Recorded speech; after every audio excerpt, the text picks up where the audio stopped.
penyakit padi berbasis deep learning. Nah, di sini saya akan memasukkan data yang saya punya.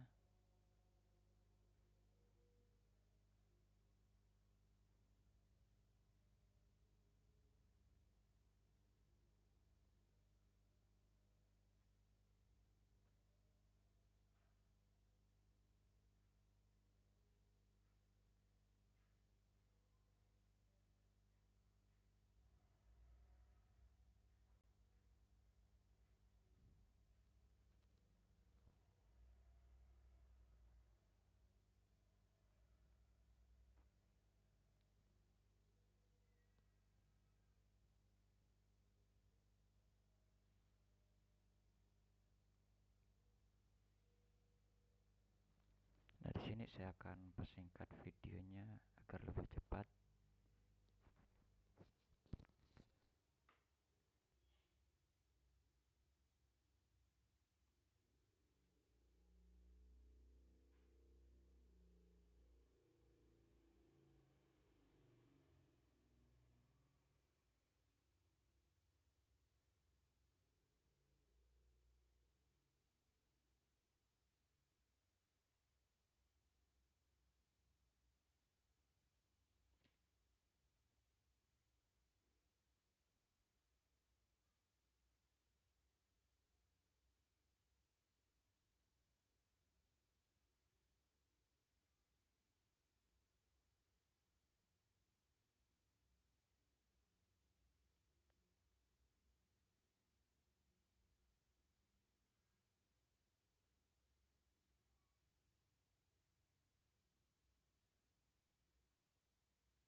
Nah, di sini saya akan menjelaskan lebih dalam lagi. Di sini database yang saya gunakan adalah Diases Classification dari Kaggle dengan tema pertanian dan ketahanan pangan sesuai dengan pilihan soal UAS. Nah, dataset ini terdiri 3 kelas penyakit padi, yaitu yang pertama ada bakterial leaf blight, ada brown spot, dan leaf smut. Nah, di sini sebenarnya total dataset yang saya punya adalah 120 gambar dengan 40 gambar per kelasnya. Namun ketika proses pembacaan data dan pembagian dataset hanya bisa sebagian data yang digunakan pada tahap pelatihan, sehingga distribusi data yang terbaca menjadi 53. Nah, di sini kita bisa melihat grafik distribusi. Sini kita bisa lihat dari grafik distribusi tersebut, setiap kelasnya memiliki jumlah sampel yang berbeda. Dan juga pada bagian sampel gambar database, kalau kita lihat sampel gambarnya terlihat karakteristik visual yang berbeda. Ada dari bakterial leaf blight, ada brown spot, leaf smut. Nah, untuk pada bagian pemrosesan data, nah pada tahap ini sistem berhasil membaca data set yang terdiri dari 3 kelas penyakit padi. Nah, terus data kemudian dibagi menjadi 96 gambar untuk training dan 24 gambar untuk validasi. Nah, pembagian ini bertujuan agar model dapat dilatih sekaligus diuji menggunakan data yang berbeda. Nah, untuk pada bagian ini ditampilkan arsitektur model yang digunakan. Nah, di sini sistem menggunakan transfer learning dengan MobileNet V2 untuk mengekstraksi fitur yang penting dari gambar dan padi tersebut. Hasil fitur kemudian diproses oleh layer dense dan robot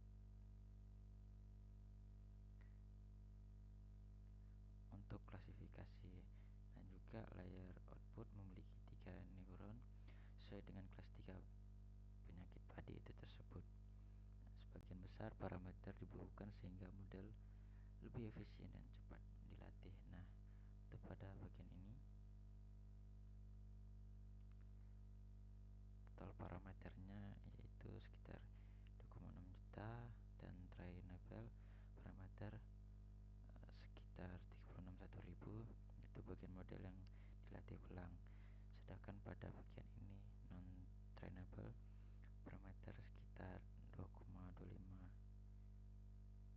juta berasal dari mobil net V2 yang dibukukan agar model lebih efisien. Nah, pada bagian training model, di sini training dengan 50 epoch.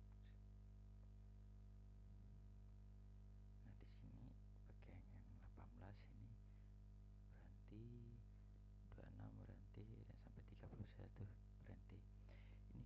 Ini karena apa? Karena saya menggunakan early stop. Di sini training dihentikan otomatis saat validasi loss tidak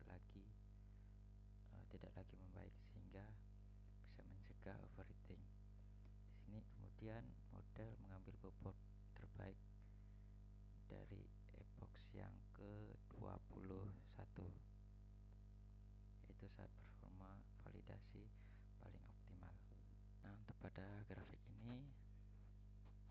ini menunjukkan akurasi training dan validasi meningkat, sedangkan bagian yang loss ini menurun, yang berarti model belajar dengan baik.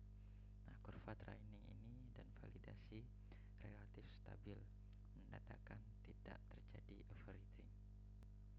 Nah, untuk evaluasi modelnya menghasilkan akurasi validasi sebesar 95,83%, dan hasil klasifikasi reportnya menunjukkan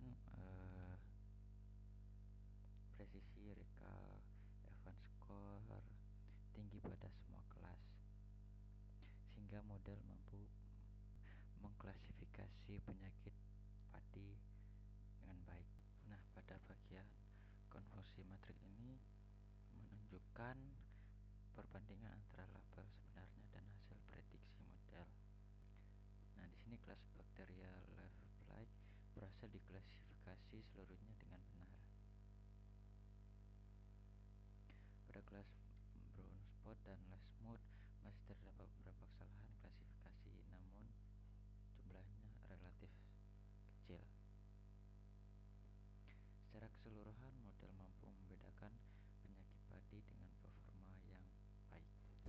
Nah, untuk pada bagian metrik per kelas ini menunjukkan akurasi setiap kelas penyakit bakterial Leaf Blight dan brown spot berhasil diklasifikasi dengan akurasi 100%.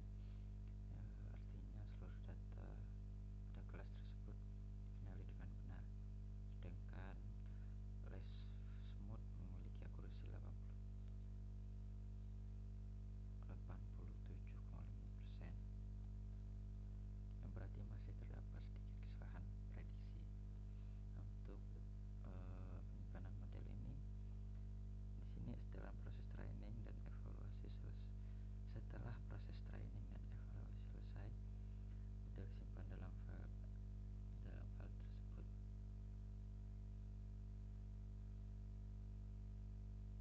dapat digunakan kembali tanpa perlu training ulang.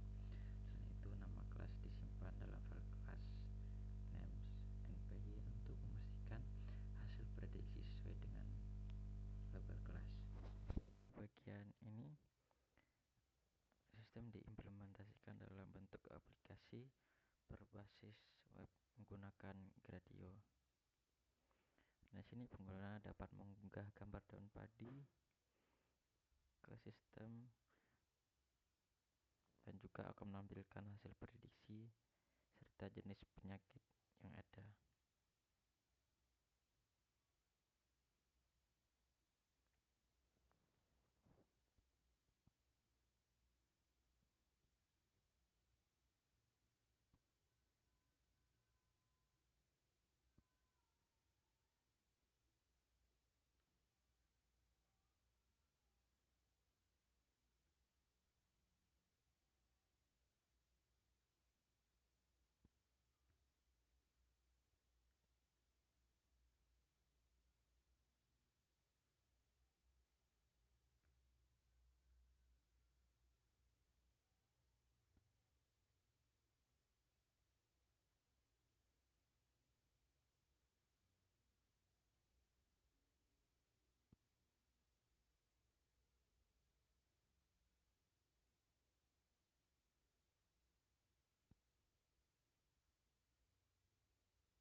hasil klasifikasinya berupa bakterial left plague yang paling dominan dari kedua penyakit. Nah, dan juga di sini hasil diagnosa penyakit terdeteksi bakterial left plague. Tingkat keyakinannya mencapai 98 atau 97%. Nah, di sini ada penyebabnya apa, gejalanya apa, pengendaliannya seperti apa, dan juga di sini ada probabilitas semua kelasnya. Nah, untuk pada bagian akhir video di sini saya akan menjelaskan kenapa kok hasil outputnya berbeda-beda ya. Sebenarnya agak sedikit berbeda, tidak sama seperti yang ada di laporan saya. Mungkin menjadi pertanyaan buat saya juga, kenapa kok bisa terjadi ini. Kenapa bisa terjadi? Karena ada proses deep learning yang melibatkan elemen acak. Perbedaan ini dipengaruhi oleh inisialisasi bobot, pengacakan urutan data argumentasi, mekanis dropout, serta callback yang dapat menghentikan training di epoch yang berbeda. Nah, di sini oleh karena itu variasi hasil trainingnya bervariasi. Mungkin sekian dari video presentasi saya ucapkan terima kasih.